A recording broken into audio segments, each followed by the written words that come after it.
Hey, what's up, everybody? Chase McCabe here with you. We got another great show planned for this Tuesday. Coming up at 10:15, Joe Rexroad. He's going to stick around for a few minutes and join us. Of course, co-host of Robbie and Rexroad and writes for The Athletic. So we'll get into all things Nashville with him. The Predators with a huge win last night over the Chicago Blackhawks. We'll talk to their general manager, David Poile, for a weekly visit at 11:15.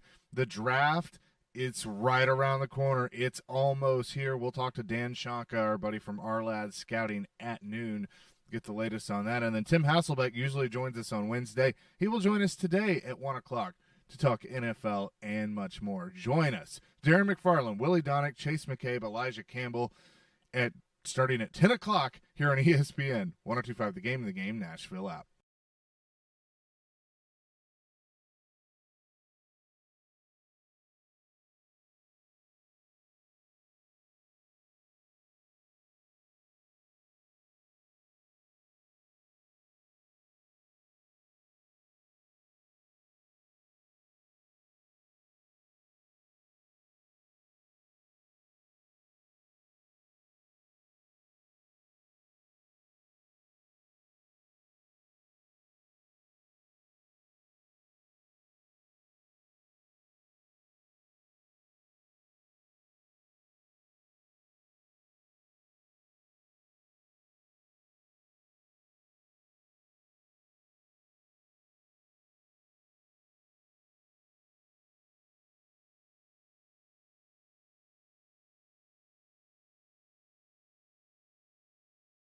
Tuesday morning to you, and welcome into Darren, Daunic, and Chase here on ESPN 102.5 The Game. We're ready to get after it for another 4 hours here today on this beautiful day here in Middle Tennessee. Darren McFarland down here in Rutherford County in Smyrna. Willie Daunic hanging in East Nashville. Chase McCabe out on the west side in Bellevue. And Elijah Campbell back at our Wholesale Link Game Studios, powered by RumbleOn.com after being off Friday and Monday. Chase was off Friday. Elijah was off. We had half the show here on Friday, and then Chase came back in the fold. They all survived Cincinnati, and now Elijah has survived and said he's glad to be out of a car. Guys, how we doing?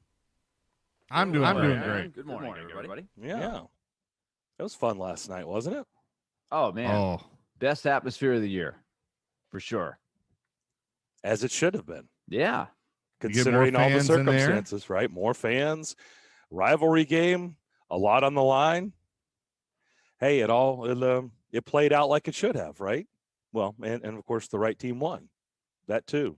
The script was perfect last night, in my opinion. Oh, there's no doubt there. Everything was setting up for good stuff, and the Predators played well, and especially closing it out like they did in the third period. That continues. But it's good. It's good. Got those 2 points. It's good. It's good. It's good. It's good. And they're going to need more. They are going to need more. Yeah, because Dallas, the Creepers, in their Stormtrooper uniforms last night. Willie Daunic called it. Star Wars night last night in Dallas. We said it. You said it yesterday, Darren. I'm saying it today, Willie. Yeah, I walked into the arena with Mace, and we were talking about different scenarios, and I said, I got to give it to your broadcast partner because we gave him so much crap. I think I used another word. We gave him so much crap about, well, watch out for Dallas, and we were like, dude, they're done. They're done. They're dead and buried and gone, and here they are. I don't know if I said they're dead, buried, and gone. I was like, at some point, you can't just. They're running out of time to magically flip the switch. They had been basically the same team all year, right? I mean, I didn't think Columbus was dead, buried, and gone. Like I said, that the minute the trade that they had Werenski out, Boone Jenner out for the year, they trade everybody away, and I was like, Columbus is like, shine up the golf clubs, get your travel tickets, get your travel agent on the line, and figure out your plans for the off season. They'll see you next year. I wasn't saying that they're dead, that their season's over. I just wasn't as optimistic. Like Willie just kept saying, "Oh, watch out for that," and I was like, "Yeah, at some point you are what you are." I didn't believe that they were really going to hang around. I know the whole game's in hand, but I quoted they haven't had the games a couple in hand times. yet. That's the games in part. hand only matter if you win.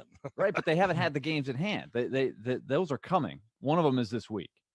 And so it remains to be seen whether they'll take full advantage. But this is the portion of their schedule where I really felt that they were going to get well. And so far, they've taken full advantage. Now they have 3 more games with the Red Wings. Now, last night, Mr. Evgeny Svechnikov, Andre's brother, if he scores in the shootout, it's another tale of woe in overtime. But Dallas survived that. He came within about 2 inches of winning it for the Red Wings. And instead, Dallas finds a way to win the shootout, and they break through. That's been a big mental hurdle for them, right? They can't buy a win in overtime, but they got one last night. So that's another notch on their belt moving forward here. So Darren, the bottom line is it's going to be really close. Listen, it's going to be really close. The tape don't lie. We have audio of you saying that they're dead and buried. Right. We're dead and buried and gone.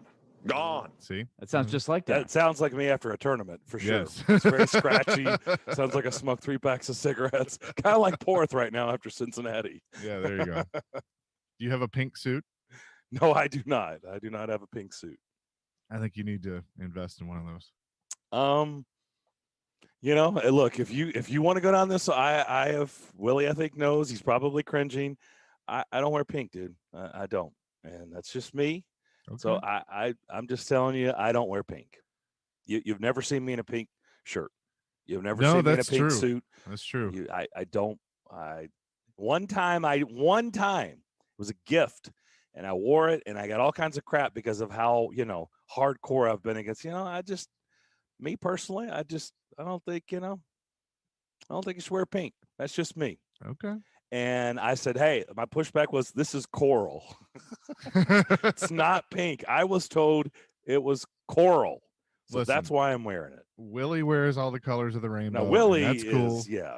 That's his thing. Sometimes all at the same time. So sometimes, a lot of times, all at the same time. Most of the time. Most of the time. But that's cool. So I don't know if I really have any, now that I think about it, I don't know if I have anything pink. I may have a shirt. Nothing pink. I'll mix it in every now and then. I've seen you in pink. I'll throw a little change up at you with pink. I don't say anything to people who do. I'm just saying it's just not for me. I don't do it. That's just me. Everybody's got their own feelings. I think I have gone a little bit more hardcore over the years. I've maybe loosened up a little. I think Willie, we probably went down a 4-question rabbit hole about guys wearing pink before. I think it's created quite a stir.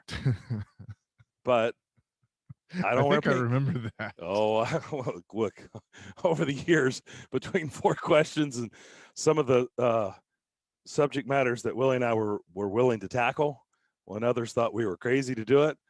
Yeah. Like homeschooling and sports. Oh, boy. Guns and parks and restaurants. Oh, boy. Yeah. Don't want to revisit those days. Y'all have tackled some things. That's true. And there were people who wanted to tackle us. Yeah. How about 1768? 1768, guys. Good year. That is today's show. That's how many shows Darren, Daunic, and Chase have had. 1768. Boy, we wish, right? Wow. It was a leap year. What did you say? It was a good year? Yeah, it was a leap year. Remember it like it was yesterday. Yeah. Yeah, that was the good old days. A few years away from it? the Declaration of Independence. Philip Astley stages the first modern circus with acrobats on galloping horses in London. A lot of good things happened. It was a good year. Patrick Marleau, he is on a list all by himself. Yeah. And here is what everybody, this would be a typical sports talk, topic, sports talk radio topic. Is this one of those records? Like I realize it's a record that almost went 60 years and it just got broken. And there probably people felt like that would never get broken by Gordie Howe, right? Gordie Howe's record.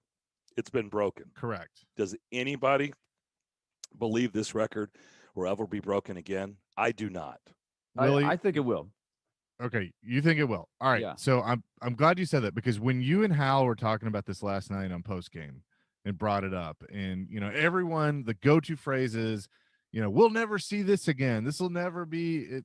Yet we're talking about a record that just got broken. So I'm kind of I guess I've shifted my tune of I mean, you never know. It probably will one day. But it'll take I mean, I know it's going to take a while. It took Patrick Marleau a long time. Well, that's the whole idea. It probably takes a will. long time. But when I was growing up, Lou Gehrig and the consecutive game streak seemed like something that there was just no way that you could ever come close. Like some guys would get to 1,000. You're like, dude, he's still got another 1,000. And Cal Ripken did it, right? He blew by it. Now, consecutive games different than just games played. But growing up, like Gordie Howe, because we have all these legendary stories of him playing in his 50s, and you're thinking, there's just no way. How could you ever catch him? But here's Patrick Marleau. It's pretty amazing. That is an amazing story. I just think, honestly, the money is too great. I don't think anybody, I don't know. I think it's hard. Everything has to fall right. And I know there's been others in the 1,700, right? Was it Yager and who else is in the 1,700 or more club? Yager and I'm drawing blanks on the one. I mean, so people have certainly flirted with this for sure. It wasn't like Gordie Howe was Messier. There you go. Messier and Yager. Messier was right there. Messier was like what? Less than 10 behind? 1756. Yager, it was at 1733. Ron Francis at 1731. And Joe Thornton is at 1669. You have to be willing to play for a pretty good portion of your career at the back end as a role player. You have to be valuable enough that people keep signing you. Yep. I think that's going to be the challenge, especially in the salary cap. That's a credit to Marleau, is that he's been valuable enough that people say, yeah, instead of taking a young guy out of the minors and saying, well, that guy will give us the same, that it's worth signing Marleau to those teams. So great career. He's older than the Predators. He came into the league a couple years before the Predators came into the league. 1 year, right? Was it the year before? Well, he was drafted in what year? 96? That was 97. Or maybe. Well, I think his first games were then. But what year was he drafted? Was he drafted right in 97, then came right in? He might have been. I thought he was drafted in 97. I think you're right. So 1 year before the Predators came in? He was drafted in 97. Okay. Yep. So, and then Second he played overall. 97, 98. He played some games. Played 74 games. So he jumped right in there. I mean, how about that? That's another thing. You got to jump in there away. That's the key. That's the key to getting close to this. You got to 18 jump years right in. old. Yeah. Yeah. And some guys do that. I mean, there's plenty to do it. And that's the other thing. I mean, he's been consistent. He hasn't missed a lot of time. Yeah. That's huge. By the way, Darren and I were talking about this last night. Totally, and I know it was last season. Totally forgot about him going to Pittsburgh. Yeah. Neither one of us remembered the very, very brief like, when did he play Pittsburgh. 8 games for Pittsburgh? Well, Chase was like, they traded him to, run for the cup. I'm like, to the Penguins? I mean, last year? I don't think. The Penguins make a lot of deals. I don't remember the Penguins, anybody saying, this could be, Yeah, watch they make out so for many them. trades. Some get lost in the shuffle, apparently. That was one. I don't remember. I honestly don't either. do not remember him with the Penguins at all. I do not. What was the game count, Chase? It was 8. small. 8. 8, yeah. I just do not remember that. When he said that last night, I was like, huh? I mean, obviously I knew there were 2 teams. I didn't know there was a third. Now, did you guys look at the list? I would have thought, just without looking, that somewhere with all the Predators that have come from other teams and played for a lot of teams, that somewhere somebody would have played a game with Patrick Marleau. But the Predators do not have a guy on the current roster that played any games with him. I wonder how many teams in the league can say that. Hal Gill did. Does he count? He does Played, not. we played against him. He played against him. He said, by the way, he remembers. He never played with him. We put a list of players who played for the Predators who played with Patrick Marleau, but that's over the course of his entire career. Ward played with him, right? In San Jose. Yes. Yeah. So he was part of the list. Scott Nickel was part of the list, and on down the line. You're saying currently? Currently, they don't have a single guy that played even one game with him. I would have thought you think of like Nick Cousins and Eric Halla, who've played for like 5 different teams, and Matt Duchene's played for a few teams, but none of them have ever played with Patrick Marleau for a game. I wonder, because I think the stat was he's played with 33% of the league. That's Marleau. crazy. And so I wonder how many teams have at least one guy that has played with him. Hal said he got his attention, right? I mean, like, we played against him his rookie year, and he was like, and I was like, you really knew? And he said, you could tell, like, he was just different. I mean, he early on, I mean, you knew. That's pretty impressive. So, I just think it's so hard. I don't know when Marleau, what's this number is going to stop at. I just think you have to have so many things go your way. I feel like this is one that probably won't get broken. I really don't. But, I'm sure they said that. They've probably said that many times over the years, and it just got broken. So I don't know. So many things have to go your way. And like you said, at the end of your career, you have to be willing to accept your role. You have to have somebody still pay you for that role. And if you're that good, especially him, second pick overall, you've made so much money over the years. That's another thing. At some point you wake up like Alex Smith, and I know it's a little bit different situation. That's not apples to apples. You just wake up and you're like, I'm set for life. I'm good. My family's good. I don't need another camp and another long grinding hockey season. I think this is it. I mean, would you fault anybody for having those feelings after, No. 1,400 games or 1,500, whatever the number is? I mean, we look at it as 1,000 is a lot, right? 1,000 is huge. He's almost doubling the marker we think is huge. Right, is a massive accomplishment. I mean, he's coming close. I mean, he's almost 80% of the way through to doubling that number, which is just mind blowing when you think about it. So I don't know. He would trade that record for one thing though, because that's he probably at the end of the day he's probably not going to have that. So, but I did think it was cool how Vegas lined up last night to shake his hand. That was really cool.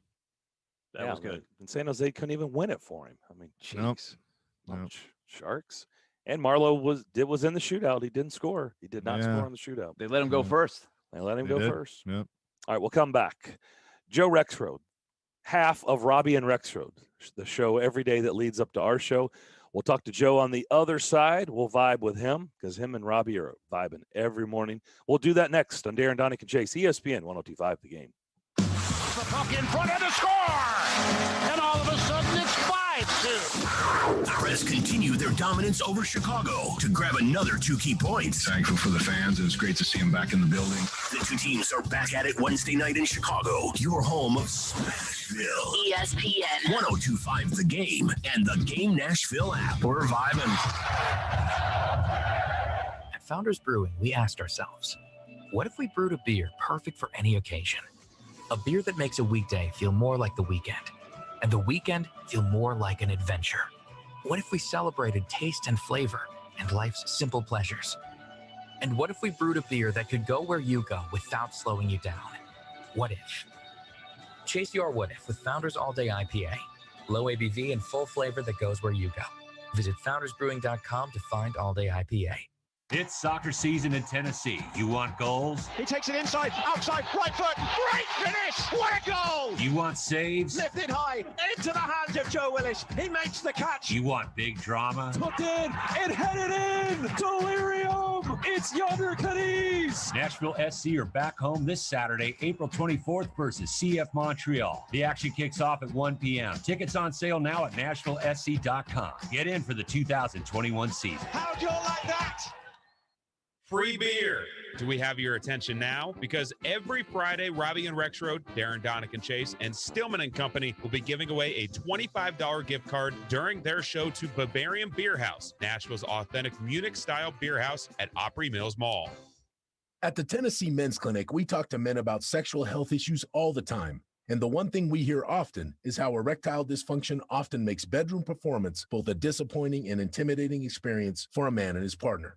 If you're over 50, what I just described could very well be happening to you. ED is a performance destroyer. It ruins your confidence and makes what should be a wonderful time of intimacy both stressful and unfulfilling. If this is a problem in your life, the Tennessee Men's Clinic can likely change your situation dramatically. And I say this with confidence because the Tennessee Men's Clinic has helped thousands of men with treatments that have success rates as high as 90%. In fact, many patients are performing like they haven't in years. So make an appointment today. For just $99, you'll get a consult, blood work, and if medically advised, a test dose. And if that test dose doesn't work in the office, your visit is free. Call today, 615-208-9090, or go to TennesseeMen'sClinic.com. Contact your doctor if an erection lasts more than 4 hours. Visit our website to learn more, including side effects, treatments, extra, results vary. The Predators official podcast with Brooks Bratton and Thomas Willis. The Predators have the opportunity in their hands. You're going to be able to test yourself against the best teams in the league. Tune in Saturdays at 8 on Smashville's Best Sports Talk. ESPN 102.5 The Game. This is Greg McElroy, and you're listening to Nashville's Best Sports Talk. ESPN 102.5 The Game.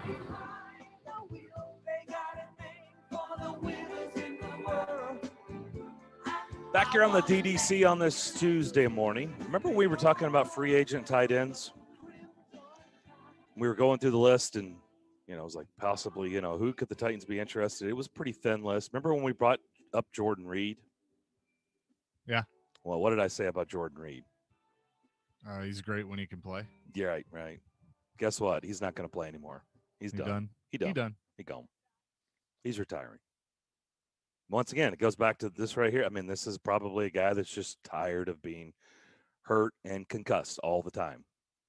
So Jordan Reed has told the NFL, just like Alex Smith yesterday, that he's done. He's retired. Let's bring in Joe Rexrode. One half of Robbie and Rexrode, 6 to 10 a.m. Monday through Friday. They lead up to our show every day. They do a fantastic job every morning. He now joins us. He's a man that's got many, many names on that show. Joe, how you doing? I'm doing all right. How are you doing, D-Mac? Great. Not as good as your show and the shirt right now, the Vibin shirt. I mean, I bet you guys had a little bit of fun with that today. Well, yeah. I mean, I feel like Robbie might be getting rich off this now, right? I mean, in that face, I like I told Robbie. I mean, I feel like he looks like one of the elders in the movie Braveheart on that thing. He looks. That's a good call. That is fantastic. Like, look at that thing closely. Like Robbie looks kind of tough anyway. He's got the dome and the beard, but I just feel like he has a royal kind of, battlefield look on that thing. It's beautiful. That is fantastic. That is really, really good. Kudos to you. That was a golf clap right there. That's excellent. Here we go. Thursday is a week out. What do you think? Let me start here first. What did you make of Clowney's comments last week when he signed with the Browns and just kind of, I don't know if there were shots. I'm not sure what exactly his point was, but what did you make of some of his comments when he spoke to the Cleveland media after signing with the Browns?